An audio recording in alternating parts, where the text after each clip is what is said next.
আচ্ছা, তোমরা আমার চ্যানেলটাকে কেন সাবস্ক্রাইব করতেছো না, লাইক কমেন্ট শেয়ার দেওয়ার পাশে থাকতেছো না? আজকে তোমাদের সাথে একটা ভিন্ন অভিজ্ঞতা শেয়ার করব। যেমন ধরো, একটা মেয়ে যখন ডিভোর্স হয়ে যায়, ডিভোর্স হওয়ার পরে যখন সে কোনো কাজে হাত বাড়ায়, প্রতিটা কাজ তার জন্য কত কঠিন হয়ে যায়, সেই বিষয়টা নিয়ে আজকে তোমাদের সাথে আলোচনা করব। ডিভোর্স হয়ে গেছে অলরেডি 3 থেকে 4 বছর হয়েছে। তো অনেকভাবে অনেক কষ্ট করে একটা বাচ্চা নিয়ে চলাফেরা করছি। মনে করো যে এর কাছে যে ওর কাছে যে টিউশন করে অমুক করে তমুক করে, কিন্তু একটা সময় তো হয় না যে আমার আর ভাল লাগে না, স্থির হই, কোনো কিছু একটা করি। কিন্তু একটা ডিভোর্সি মেয়ের জন্য যে সবকিছু কতটা কঠিন, তো তোমাদের সাথে একটু শেয়ার করি। আজকে ছোট্ট করে ভাবলাম যে আমি একটা যে কোনো ছোট একটা বিজনেস করি। দেখো, ব্যবসাতে তো অনেক বরকত, ব্যবসা তো সবাই করতে পারে। সেই চিন্তা করে একটা বিজনেস করব দেখে বাসা থেকে বের হলাম। যে দেখি রাস্তার পারে মানুষ কত ধরনের কত কিছু করে, কেউ পিঠা বিক্রি করে, কেউ ফুচকা, আবার অনেক অনলাইনে দেখি আপুরা অনেক শিক্ষিত হয়ে অনেক কিছু হয়েও যেটা নিয়ে দাঁড়ায় সেটা নিয়ে কাজ করতেছে, অনেক সফলতা পাইতেছে। তো একটা আপুকে কি রিসেন্ট দেখলাম যে ওনারা বাহির থেকে ডোসা শিখে আসছে, ডোসা বিক্রি করতেছে, খুব নামডাক হয়ে গেছে।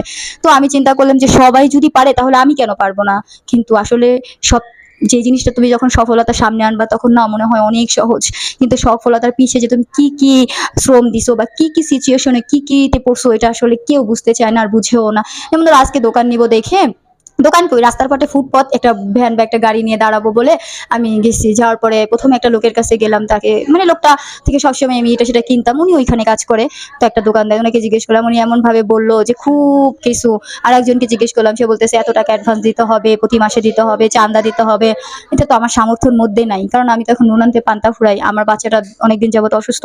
আমি তো তারই চিকিৎসা করতে পারতেছি না। যদি অ্যাডভান্সে দিতে পারি তাহলে তো আমি একটা ভালো পজিশনে দোকানে নিতে পারি, তাহলে তো রাস্তার পাড়ে ফুটপাতে না।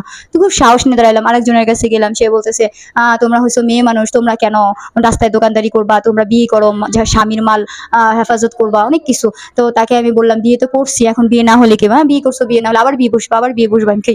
সব সময় তো এক মন সাথে থাকে না আঙ্কিল। আরেকজনের কাছে গেলাম, সে আবার এক কথা, সে এখন পারতেছে না যে সে নিজেই বলতে যে আমার কাছেই বিয়ে বসো। তো আরেকজনের কাছে গেলাম, সে আমাকে বলতেছে যে এইভাবে হয় না, শুধু শুধু আশা করে লাভ নাই, যা দোকান আছে তা উঠাই দিবে কিছুদিনের মধ্যে, আপনাদের দ্বারা এটা হবে না। পরে ভাবলাম তাই বুঝি, তো নিরাশ হয়ে একটু গেলাম এক জায়গায় একটু শরবত খাওয়ার জন্য। তারপর ওই আঙ্কেলটাকে বললাম, তো উনি বলছে এখানে যারা যারা দোকান করে কেউ 1 টাকা দেয় না, শুধু শুধু তুমি দোকান করবা, যখন যে জায়গায় জায়গা পাবা বসবা, তোমার সামর্থ্যে যা আছে তুমি তাই বিক্রি করবা।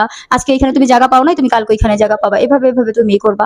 তো ওই আঙ্কেলটা আমাকে নর্মালি বসলো, তুমি আসো বিক্রি করো, কারণ এখানে আমি বসতেছি, আমিও তো জানি। তো একটা জিনিস করা যতটা সহজ মনে করি ততটা সহজ না। শোনো, একটা মেয়ে মানুষ যেই দিকে হাত বাড়ায় তারপরে হচ্ছে ডিভোর্সি, তার সবকিছু সংকীর্ণ আর অন্ধকার হয়ে আসে। একটা ডিভোর্সি মেয়ের পথ চলা এতটা সহজ না, ঠিক আছে? একটা ডিভোর্সি মেয়েকে মানুষ কত ইঙ্গিত দেয়, কেউ খারাপ বলে, কেউ সুযোগ নিতে চায়, কত ধরনের কথা বলে, কত ধরনের ইঙ্গিত করে। তো একটা ডিভোর্সি মেয়েরও পেট আছে, তারও চলতে হয়, তারও একজনের মা, তারও চলতে হয়। যে বা যারা তাদের এই কলঙ্ক দিয়ে গেছে তারা তো দিব্যি আছে, দিব্যি থাকবে, কিন্তু তার অবস্থাটা কি সেটা তো তারা ভাবে না।